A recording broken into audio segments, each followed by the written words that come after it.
Buenos días, soy Mario de la Navidad y en este vídeo analizaré brevemente el rimado de Palacio de Pedro López de Ayala.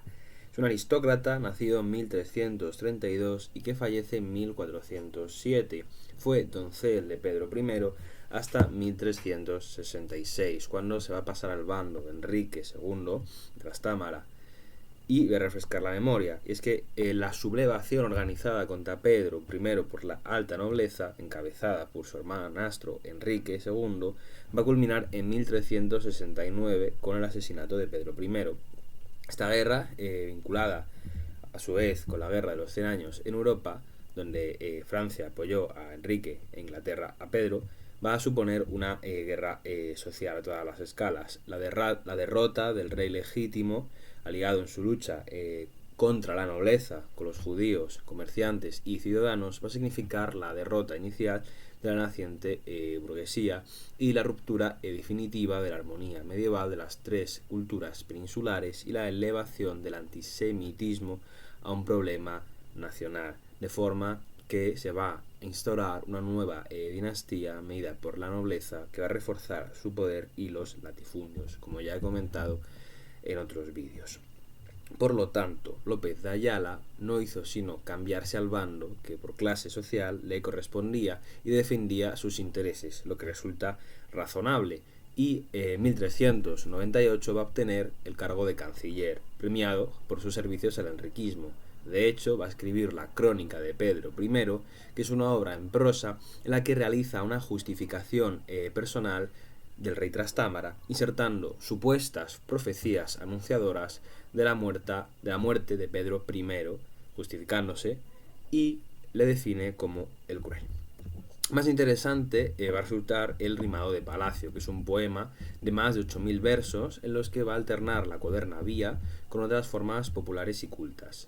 La obra va a servir, por un lado, como confesión personal de Ayala, en la que va a pasar revista a los 10 mandamientos y los pecados capitales, para finalizar con canciones marianas, oraciones y una meditación basada en el libro de Job. Por otro lado, va a ofrecer una descripción de la época muy en la línea de Juan Ruiz. Para Ayala, el papado y la iglesia se han corrompido por el vicio. A la par, la situación en Castilla resulta caótica, con el cisma de Occidente, que va a ir desde 1378 hasta 1417 y va a suponer una crisis religiosa de gran riesgo, pues la representación de Dios en la tierra ahora ha quedado dividida en primero dos y a partir de 1410 tres papas, de modo que los valores divinos dejan de ser únicos y por tanto pueden ser cuestionados, en línea, evidentemente, con la ruptura del orden orgánico de las sociedades feudales con las primeras relaciones de producción burguesa. Así, Ayala, de entre todos los pecados, va a considerar la avaricia como el peor de todos y resulta muy reveladora su descripción de la situación. Dice así: agora el papado es puesto en riqueza, de le tomar cualquier non toman pereza, maguer sean viejos nunca sienten flaqueza, que nunca vieron papa que muriera en pobreza, en el tiempo muy santo non podía haber uno que este estado se atreviese a tener, agora mal pecado ya lo podedes entender, do se dan apunadas, ¿quién podrá papa ser? Que se traduce a: ahora el papado es puesto en riqueza, nadie tiene pereza en tomarlo, aunque sean viejos no tienen flojera, pues nunca han visto papa que muriese en la pobreza. En los tiempos santos no podía hallarse nadie que se atreviese a aceptar tal puesto. Ahora, por desgracia, ya lo entendéis bien, a golpes deciden quién podrá ser papa.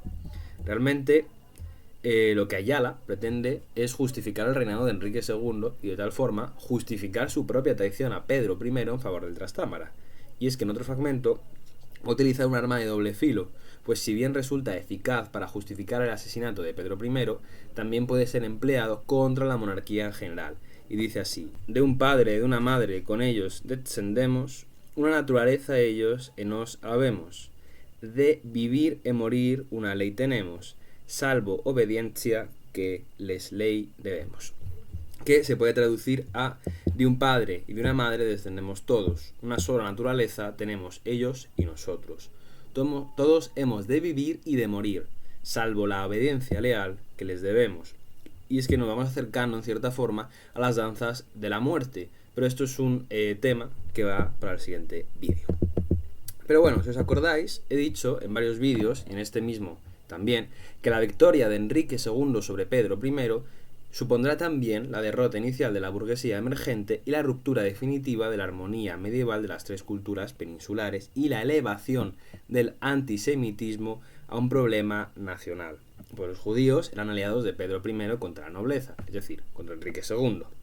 De esa forma, en el rimado de Palacio se puede leer: allí vienen judíos que están aparejados para beber la sangre de los pobres cuitados, es decir, que se beben la sangre de los pobres desgraciados.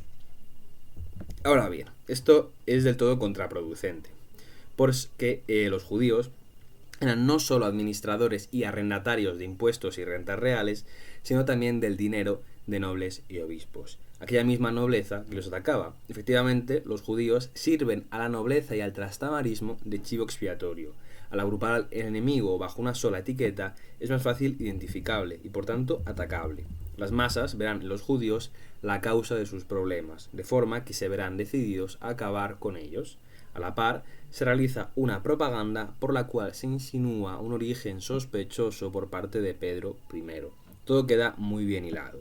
Pero, como me parece que he dicho en algún vídeo, lo interesante realmente no es ver cómo todo nos cuadra, sino estudiar las contradicciones. Ayala va a mencionar las telas manufacturadas en Flandes con la lana castellana para criticar las actividades comerciales. Nada nuevo, pero es que Ayala, como diplomático que era, hizo grandes esfuerzos porque Castilla participase en la Guerra de los 100 años. No voy a meterme a hablar en profundidad sobre este conflicto, pero la intervención de Castilla en dicha guerra es relevante tanto a nivel político como económico. Carlos V de Francia hizo mandar mercenarios a apoyar a Enrique II en la guerra civil. Evidentemente, el rey Trastámara debía corresponder al francés contra los ingleses. Incluso dentro del contexto del cisma, Francia y Castilla apoyarían ambas a Clemente VII. Una de las consecuencias de la guerra fue el cese de tráfico comercial por el Canal de la Mancha, de forma que la industria textil flamenca se vio incapacitada, pues importaba lana inglesa. Así, Castilla va a comenzar a exportar su lana a Flandes. Podría pensarse que esto es bueno para Castilla, pero no estamos sino opacando lo real de la guerra, que es la población que la sufre. Los nobles, los consejeros y guerreros desean la guerra porque se benefician económicamente de ella, pero las más duras consecuencias recaen sobre los pobres: subida de impuestos, explotaciones, como dice el propio Ayala. En definitiva, el rimado de Palacio sirve de fuente histórica que nos permite entender con mayor profundidad buena parte del siglo XIV y comienzos del XV. Como se ha visto, la obra no puede entenderse si no es desde la Primera Guerra Civil Castellana, la Guerra de los 100 años, el cisma de Occidente y el auge de las relaciones de producción burguesa. Todo ello condensado en una misma obra que nos invita a poner en relación todos estos eventos y procesos históricos. Espero que el vídeo haya resultado de utilidad. Un saludo.